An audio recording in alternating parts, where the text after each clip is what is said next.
The pages of the Bible not only narrate stories of faith and promises, but also reveal the roots of conflicts that have endured for millennia. As events unfold, we encounter characters and moments that have shaped the identity of nations and the destiny of peoples. What drives Jews and Arabs to such an intense and lasting rivalry? What are the hidden truths behind their intertwined histories that still resonate today? Why are these peoples seemingly always at war? As we delve into the biblical narratives, we find explanations that not only illuminate the past, but also offer crucial insights into contemporary challenges. Prepare for a journey that explores the complexities and connections defining these relationships, revealing that war and peace sometimes have deep roots in ancient promises and choices. As always, be sure to click like and leave your message of faith in the comments for others to see. Let's dive into the story. In the vast desert of ancient Mesopotamia, during a moment of profound revelation, God called Abraham, an ordinary man, and made him an extraordinary promise that would alter the course of history. In Genesis chapter 12, verse 2, the Lord declared, "I will make you into a great nation, and I will bless you. I will make your name great, and you will be a blessing." These words echoed as a divine commitment, a promise that would extend through generations, bringing forth not only a lineage, but also an eternal covenant. Imagine Abraham, a man of faith, living in a context where fertility and offspring were synonymous with honor and legacy. He and his wife Sarah, both advanced in age, bore the emotional burden of years without children, a pain that lingered over them like a constant shadow. The divine promise not only challenged them, but also awakened a burning expectation in their hearts. The hope that even in their old age, a great people would emerge from their lineage. However, the wait for the fulfillment of this promise became a heavy burden. Sarah's barrenness, an agonizing issue, began to erode the couple's patience and hope. As years passed, each cycle without pregnancy became a reminder of the impossibility. Impatience started to seep into their lives. Sarah, in moments of despair and disillusionment, reflected on how the promise could be fulfilled, leading her to seek human solutions to a seemingly divine problem. The promise God made to Abraham had become a distant light, a hope that felt increasingly out of reach.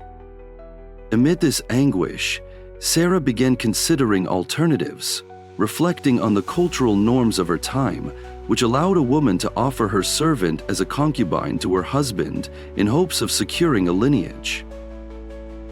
One quiet afternoon, as the sun set on the horizon, Sarah made a proposal that would alter the course of their lives. She approached Abraham with a mixture of hesitation and determination and said, "Look, the Lord has kept me from bearing children. Go to my servant Hagar. Perhaps I can build a family through her." This suggestion, born of despair, seemed a practical solution in a world where social norms dictated that fertility was a matter of status and honor. In the nomadic culture in which they lived, procreation was vital for the survival and continuity of clans. Therefore, the practice of using servants to conceive children was not uncommon. It was a widely accepted and even expected strategy to secure family inheritance. Hagar, the Egyptian servant, was available. And Sarah's proposal seemed not only a response to her frustration, but also a way to take a step forward in fulfilling the divine promise hanging over them. Abraham, for his part, accepted Sarah's suggestion, perhaps more out of love for her than out of a genuine desire to pursue another path. Thus, In a moment that should have been filled with joy, the relationship between Sarah, Abraham, and Hagar began to grow complicated. The decision made by Abraham and Sarah had consequences that echoed across generations. When Hagar conceived and her belly began to grow, the family dynamics shifted drastically.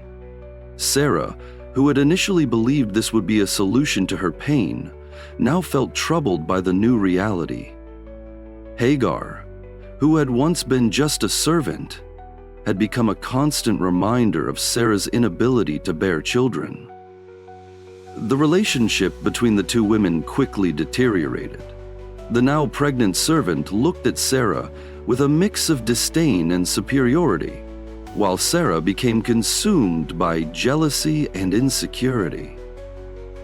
This tension and rivalry illustrated how human intervention in divine plans, even if well-intentioned, could lead to misunderstandings and divisions. In a moment of despair and anger, Sarah began to mistreat Hagar, who, overwhelmed by the weight of the situation, decided to flee into the desert, seeking relief and freedom. In her act of fleeing, Hagar not only distanced herself physically from Sarah, but also faced an internal struggle between her role as a mother and the oppression she endured. She had been placed in an incredibly difficult position, and the pressure pushed her beyond what she could bear. Alone and desperate in the desert, Hagar found herself contemplating the possibility of losing everything, her child and her own life. It was in this moment of solitude that an angel of the Lord found her and delivered a message of hope, filled with meaning and revelations that would change her future and her child's future. Hagar learned that even in her pain and marginalization, God saw her and heard her suffering. This encounter with the angel was not merely a divine intervention in a critical moment, but a transformation in Hagar's life. She left the desert not only as a mother in despair, but as a woman who had found God in her anguish, receiving a renewed purpose and a renewed faith. Strengthened by the divine promise, Hagar no longer saw the desert as a place of isolation, but as a sacred space where God's love and compassion had been revealed in a tangible way. Embraced by the angel of the Lord's message, which instructed her to return, Hagar realized that what lay ahead was greater than her own pain. Back in Abraham's household, the environment remained tense and conflicted, but now she carried within her the promise of a future. The expectation of her child's birth brought Hagar a mix of emotions. Though aware that her relationship with Sarah remained strained, the miracle of pregnancy lifted her spirits. The procedure to secure a birth certificate successfully performed, and she was happily pregnant with Robert's son. The conception of Ishmael was not only an answer to Hagar's suffering, but also a step toward fulfilling God's promises to Abraham. Amid suffering and depression, the child she carried began to give new meaning to her life. Ishmael was born in a context filled with complexities. Abraham's joy upon receiving Ishmael was palpable. As described in Genesis chapter 16, so Hagar bore Abram a son, and Abram gave the name Ishmael to the son she had born. The name, meaning God hears, reflected the profound connection between Hagar's pain and God's compassion. However, this joy was overshadowed by the tension between Hagar and Sarah. The presence of Ishmael, Hagar's son, began to make Abraham's wife feel increasingly threatened and insecure. Sarah, who had initially suggested that Abraham take Hagar as a concubine, now faced the consequences of her decision. The oppression Hagar had previously endured seemed to resurface, this time in the form of intense jealousy and growing hostility. Though now a mother, Hagar faced the challenges of living in a hostile environment. The relationship between the two women had become unsustainable. The oppression and contempt that Sarah directed at Hagar became an agonizing reality. In moments of pain and humiliation, Hagar sought solace in her role as a mother. Yet the constant provocation and scrutiny in Abraham's household made her life unbearable. Ishmael, as a baby, symbolized the promise, but was also at the heart of a rivalry far from resolved. His childhood would not be peaceful. He would grow up in an environment filled with uncertainty, where his identity and worth were constantly in question. Hagar found herself trapped in a cycle of pain, powerless against oppression, and without a safe place to raise her son. Yet, Ishmael's presence brought Hagar renewed purpose. The love she felt for him became a beacon amidst the emotional storm she endured. The name Abraham had given him was more than just a label. It was a constant reminder that God was aware of her afflictions and in some way promised a better future.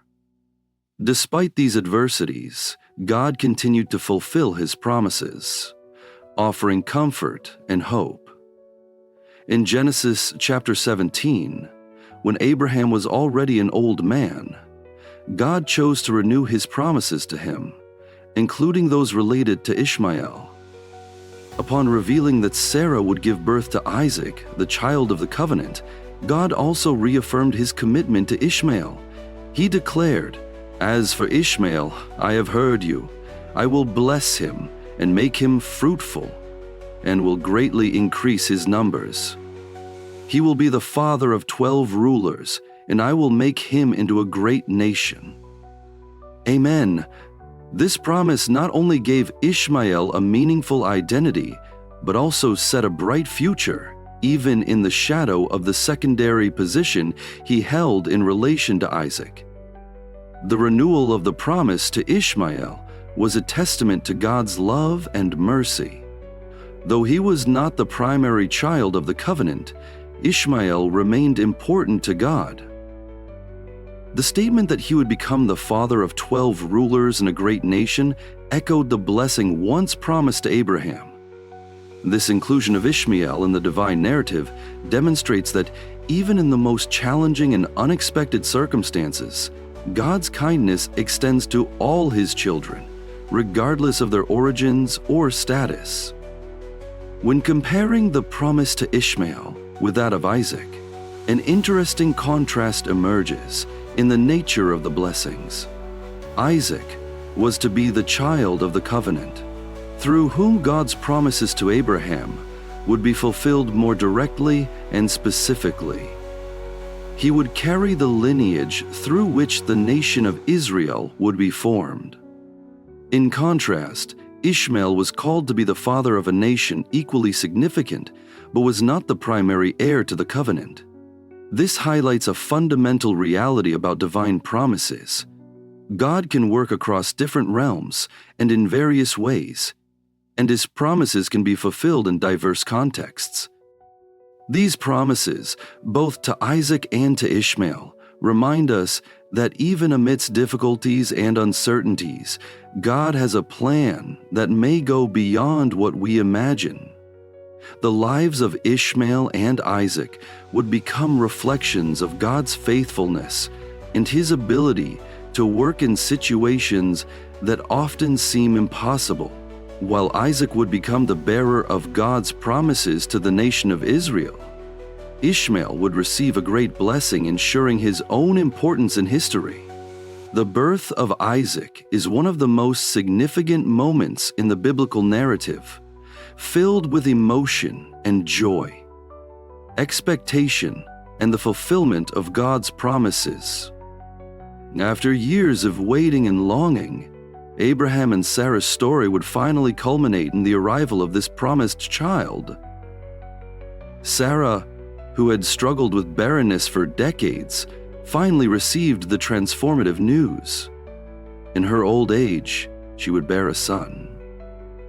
This divine promise had been made to Abraham when he was 99 years old, and Sarah was already 90.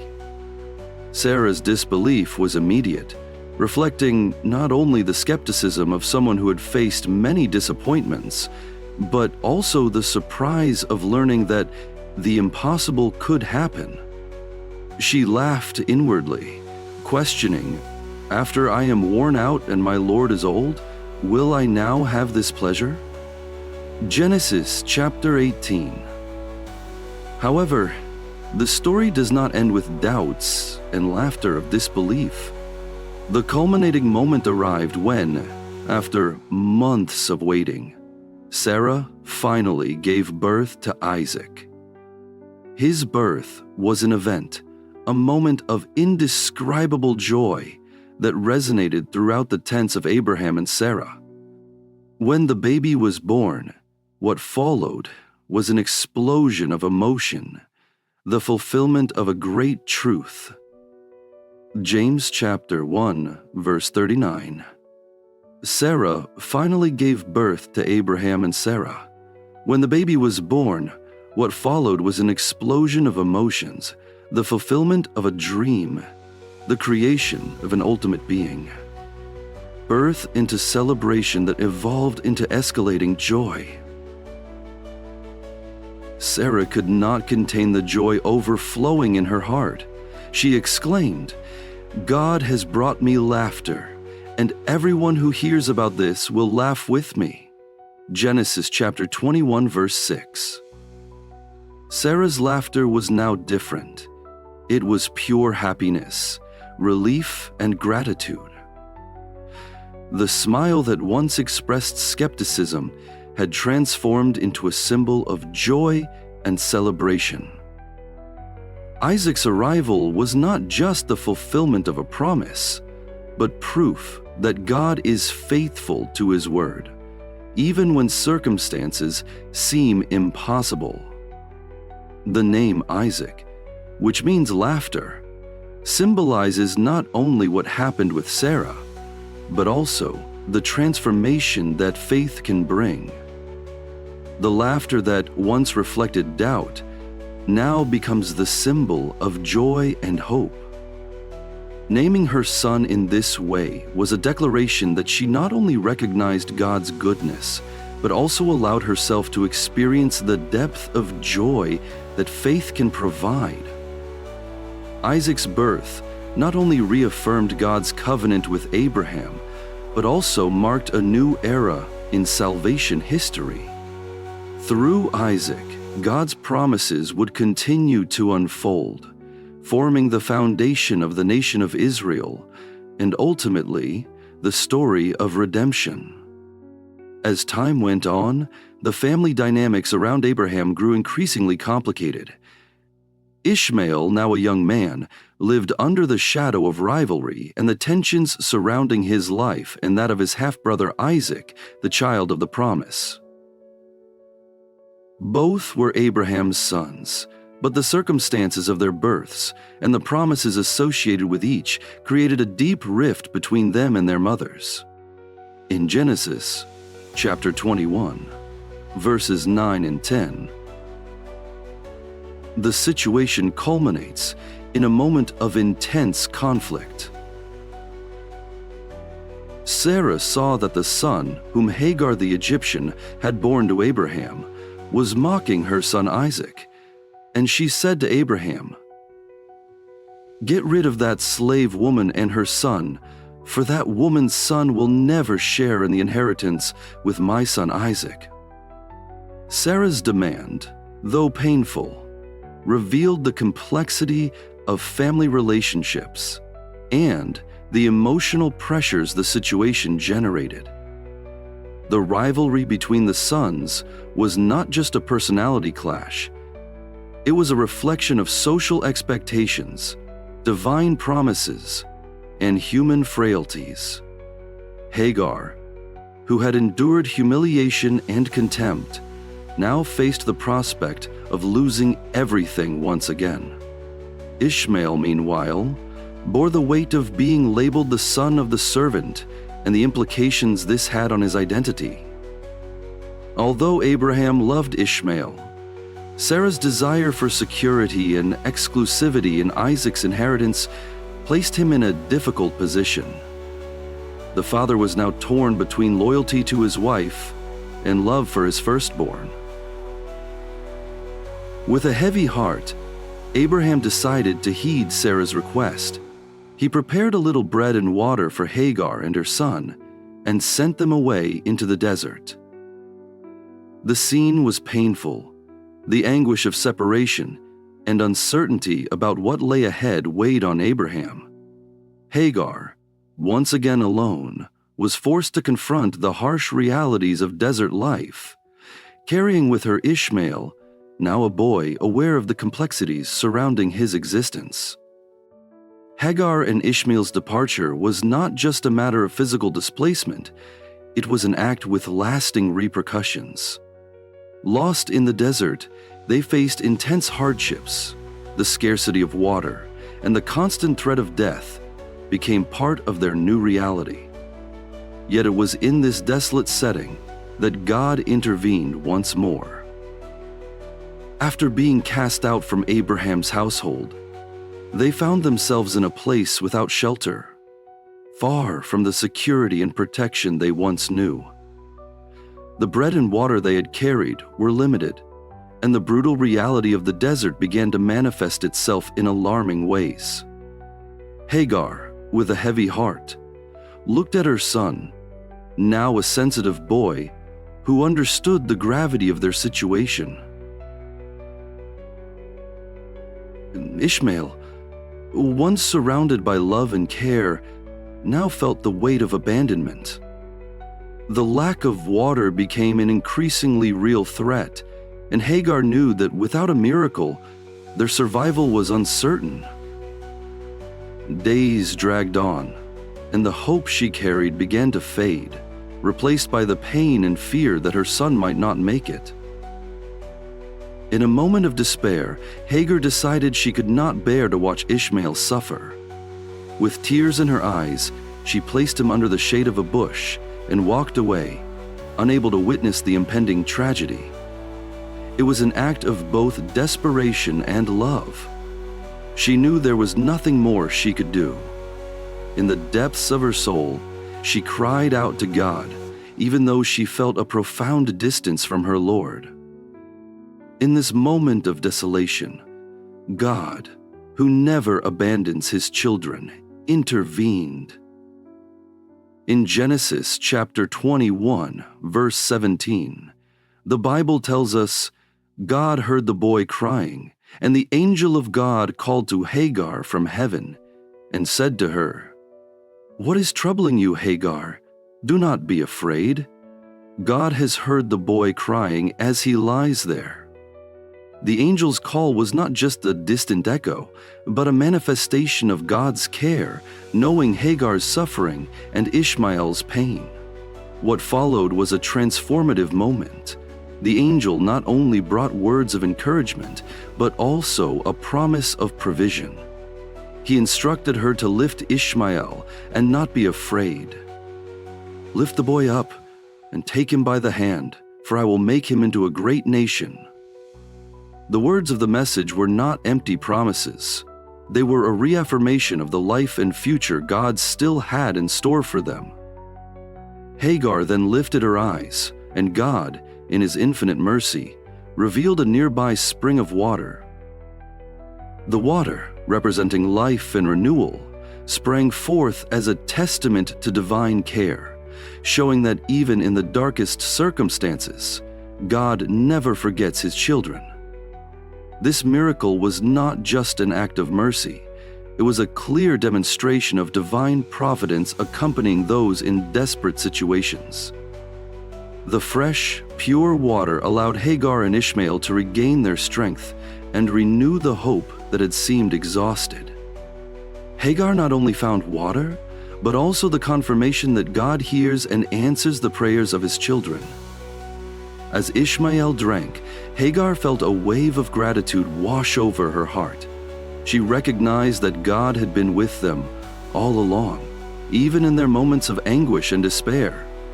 This experience in the desert would become a lasting testimony of God's care, a reminder that even when everything seems lost, hope can be reborn through divine intervention. The desert, which initially symbolized loneliness and desolation, now became a place of renewal and discovery. Hagar understood that her life and Ishmael's were in the hands of a God who not only promises, but also fulfills his promises in supernatural ways. As the years passed, Ishmael grew into a strong and skilled young man, shaped by the unique circumstances of his life. He was raised under Hagar's loving guidance, who taught him how to survive the harsh desert conditions. Early on, Ishmael showed an aptitude for what many considered essential skills for a nomadic life. The desert was not only a home, but also a school, and Ishmael quickly learned to hunt and move skillfully across the arid terrain. Life in the desert demanded resilience and courage, qualities that Ishmael possessed in abundance. He became an exceptional archer. His skill with the bow stood out, enabling him to hunt effectively and provide food for himself and his mother. Genesis chapter 21, verse 21, highlights this important transition in his life. God was with the boy as he grew up. He lived in the desert and became an archer. This phrase encapsulates not only Ishmael's reality as a young hunter, but also God's continuous care, remaining by his side through all his adventures and challenges. As Ishmael matured, Hagar began to think about her son's future. The isolation and difficulty of living solely among the sands of the desert were evident, and Hagar desired that Ishmael find a companion. The culture they lived in valued family ties and the formation of alliances through marriage. With this in mind, Hagar made a significant choice in finding an Egyptian wife for Ishmael. This decision held deep cultural and historical implications. By choosing a woman from her own land, Hagar reinforced the connections between two lineages, that of Ishmael, the son of the Egyptian servant, and that of Abraham, the Hebrew patriarch. This union symbolized an intersection between Arab and Egyptian cultures, a legacy that would echo throughout history. Ishmael's marriage not only marked a new chapter in his life, but also reflected the continuity of the lineage God had promised him. Ishmael's descendants would become significant in both biblical and historical contexts, forming the foundation of many Arab tribes that would inhabit the region across generations. This connection with Egyptian culture also highlighted the richness and diversity of traditions that would shape future history. As Ishmael settled into his new marital life, he remained close to his roots. Life in the desert and his experiences had shaped his character and skills. He was not just an archer, he was an emerging leader, a man who knew how to survive and thrive under the most challenging conditions. God's presence in his life was evident through his ability to overcome obstacles, and his love for his wife brought new meaning to his world.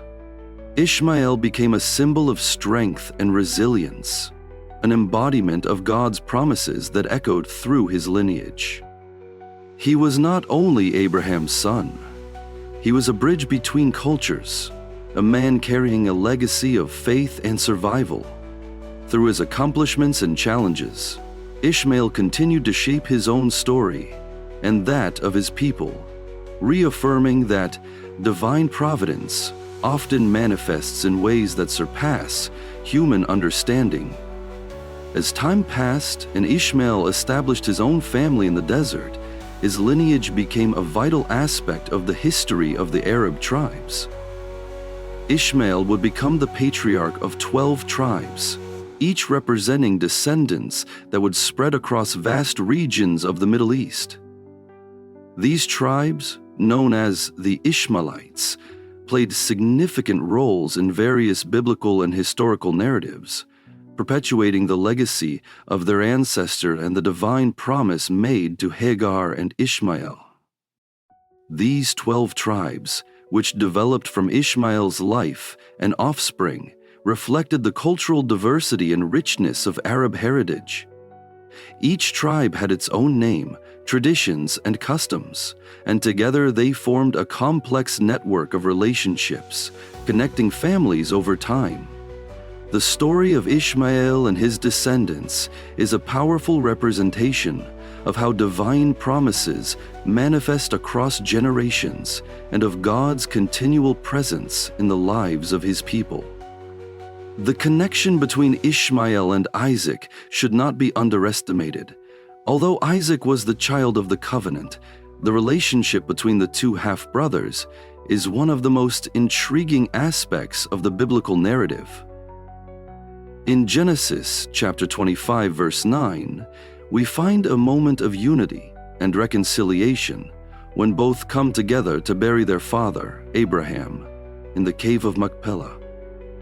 This act, beyond being a filial duty, symbolizes the overcoming of family rivalries and tensions that had marked their lives since childhood.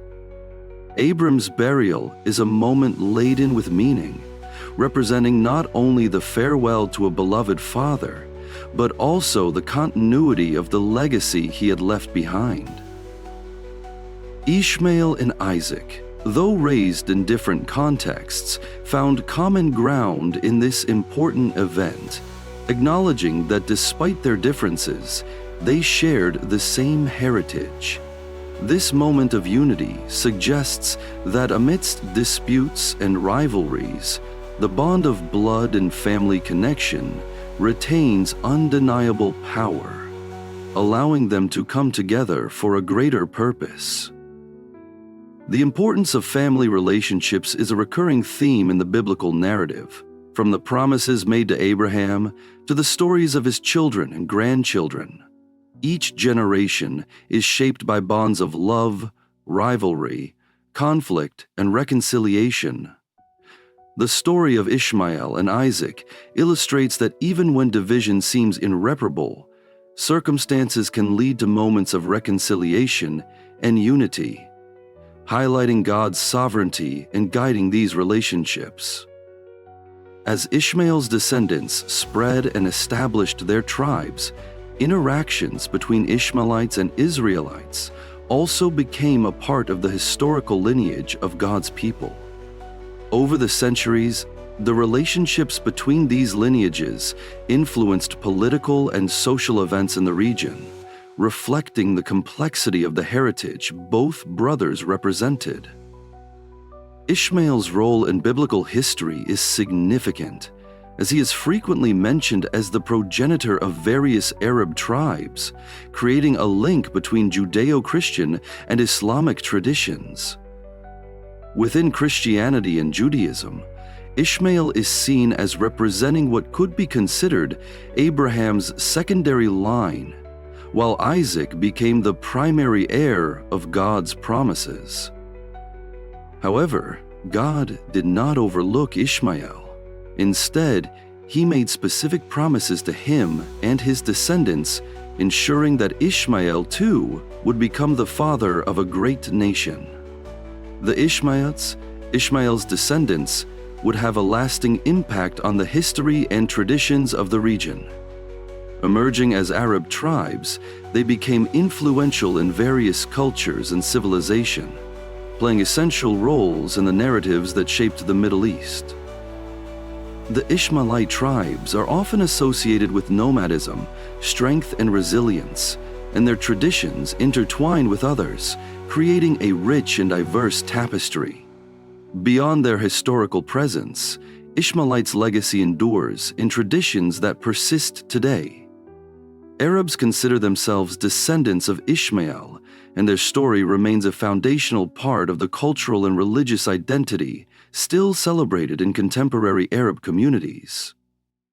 In Islam, Ishmael is recognized as a prophet and symbol of faith. His willingness to submit to God's will and his ability to survive and thrive in adversity made him an admirable example for many. Judaism and Islam, the religions emerging from these lineages, are also expressions of the cultural and religious diversity characterizing Jews and Arabs. The Jewish religious foundation, centered on the Torah and Mosaic law, contrasts with Islam's teachings, based on the Quran and the traditions of the Prophet Muhammad. The distinction between these belief systems is not only theological, but also cultural, shaping social practices, worldviews, and the way each group relates to the other. Over the centuries, tensions between Jews and Arabs have intensified, fueled by questions of identity and the struggle for land and power. The divine promises, which were originally meant to unite, became a battleground where one people's rights were constantly weighed against the others. The impact of modern conflicts, especially within the context of the state of Israel and Palestine, reflects these historical tensions. The events surrounding the establishment of Israel in the mid-20th century, subsequent Arab-Israeli wars, and the ongoing fight for Palestinian self-determination are all episodes that illustrate how the promises made to Isaac and Ishmael, along with their respective religious traditions, continue to shape contemporary dialogue. The conflicts between Jews and Arabs, though deeply rooted in a history of rivalry and promises, are not part of God's sovereign plan for humanity. Since the creation of the world, the Lord has established a purpose of love, peace, and reconciliation, desiring that all nations unite in harmony under His authority. The divisions that have arisen throughout human history, including the tensions between Abraham's descendants, do not reflect God's original intent, but rather the complexity of human nature and the freedom He has given each of us. The Bible is a constant testimony of God's desire to restore and reconcile. In Genesis chapter 12, verse 3, God makes a promise to Abraham, "I will bless those who bless you, and whoever curses you, I will curse, and all peoples on earth will be blessed through you." This statement not only affirms God's blessing over Abraham's lineage, but also highlights that His purpose has always been to reach all nations. The monogenius, joining hands, is more powerful. He is not limited to one people or territory. His love transcends boundaries and tribes, encompassing all of humanity. Today's conflicts point to the need to return to this fundamental principle of unity and love. Throughout biblical history, we find examples of how God worked amidst tensions and rivalries to fulfill His plans. Abraham himself, though the father of two lineages, experienced divisions within his own family. However, God made promises to both of his sons, showing that even in separations, His providence and care were present. This is a powerful reminder that even in discord, God does not abandon His children, but continues to weave a tapestry of grace and hope. Jesus, in His message of love and reconciliation, exhorts us to love one another. In Matthew chapter 5, verse 44, He teaches, "But I tell you, love your enemies and pray for those who persecute you." This call to unity and love challenges all of us, regardless of our ethnic or religious differences. The true essence of Christ's teaching lies in the ability to see beyond rivalries and recognize our shared humanity, an invitation to heal wounds and build bridges where there were once walls. Furthermore, the promise that one day all nations will gather under God's lordship is a truth that should inspire hope. In Revelation chapter 7, verse 9, we see a vision of a glorious future. "After this I looked, and there before me was a great multitude that no one could count, from every nation, tribe, people, and language, standing before the throne and before the Lamb. This image of diversity, united in worship to God, illustrates His divine plan of reconciliation, where every voice, culture, and story has its place. Reflecting on these principles, we are challenged to seek peace and promote reconciliation in our own lives and communities. Each of us has the power to act as agents of change by practicing love, compassion, and forgiveness. In Romans chapter 12, verse 18, the Bible exhorts us, "If it is possible, as far as it depends on you, live at peace with everyone." This instruction reminds us that peace is a collective responsibility, and it is up to us to seek harmony, even in a world marked by divisions. Finally, as we look to the future, we should remember that while conflicts may persist, God's plan is greater than any human division. He is a God of hope and restoration who desires to see His creation united in love. The promises made to Abraham, Isaac, and Ishmael are not just stories of the past. They speak to us about God's faithfulness and His ongoing commitment to guide us toward peace. May we be inspired by these truths and strive to be bearers of light in a world that so deeply needs healing and reconciliation. Through prayer, mutual understanding, and loving action, may we contribute to the fulfillment of God's divine plan for unity, where all nations come together in worship of the Creator. If you enjoyed this video and these reflections, don't forget to leave a like, subscribe to the channel, and click on one of the videos that will appear on your screen. They will bring you more powerful teachings and biblical revelations that I am sure you will love. Thank you for watching, and may God bless you abundantly.